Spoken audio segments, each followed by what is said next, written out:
El doctor Francesc Soler i el seu equip fan recerca per diagnosticar i tractar determinats tipus de càncer.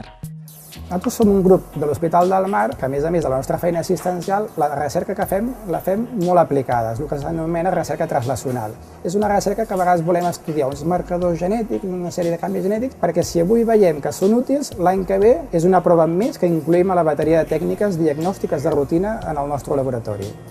En l'estudi que han dut a terme, han analitzat un tipus de càncer molt poc freqüent. Han calgut mostres de tot l'estat per obtenir resultats significatius. Nosaltres estem treballant molt amb una malaltia que és un tumor hematològic. En aquest en concret és més del que afecta la melsa.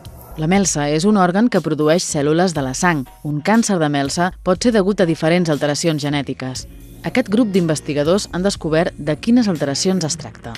Aquí us mostro el mapa dels cromosomes d'un pacient amb aquesta malaltia. El normal és que tinguis dues còpies de cada cromosoma. Aquí hem agafat les cèl·lules tumorals del pacient i hem estudiat els seus canvis genètics. I què hem vist en aquest pacient? Aquí tenim un cromosoma 7, normal, que ho té tot, i aquí veiem un cromosoma 7 que ha perdut aquesta regió. I aquest canvi és el que hem vist com més recurrent o més repetitiu en aquest tipus de linfoma. Un altre grup de malalts hem vist que no es perdien els cromosomes 7, sinó que es guanyaven cromosomes i el que es guanyava més freqüentment era el cromosoma 3. I després hem vist que la deleció del 7 es veu un 40% dels pacients. Tindre 3 còpies del 3 ja ho veus en un 20% dels pacients. I en alguns casos menys freqüents veiem que un tros d'un cromosoma anava a un altre, que seria una translocació, que seria, per exemple, això. Un tros d'un altre cromosoma s'enganxaria a un altre cromosoma.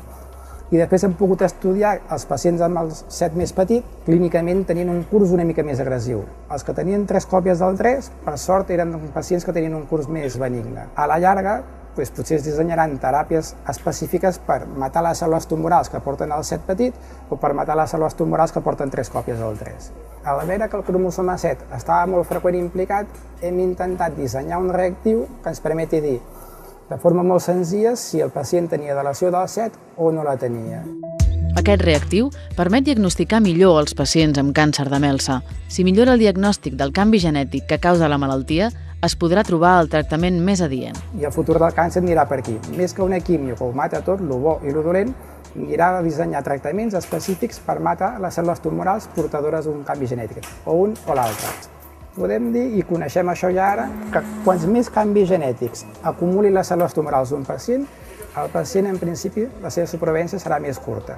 El número d'alteracions ens defineix una miqueta quan viurà o que hauràs aplicant als pacients amb més canvis genètics una teràpia molt més agressiva per intentar combatre la malaltia.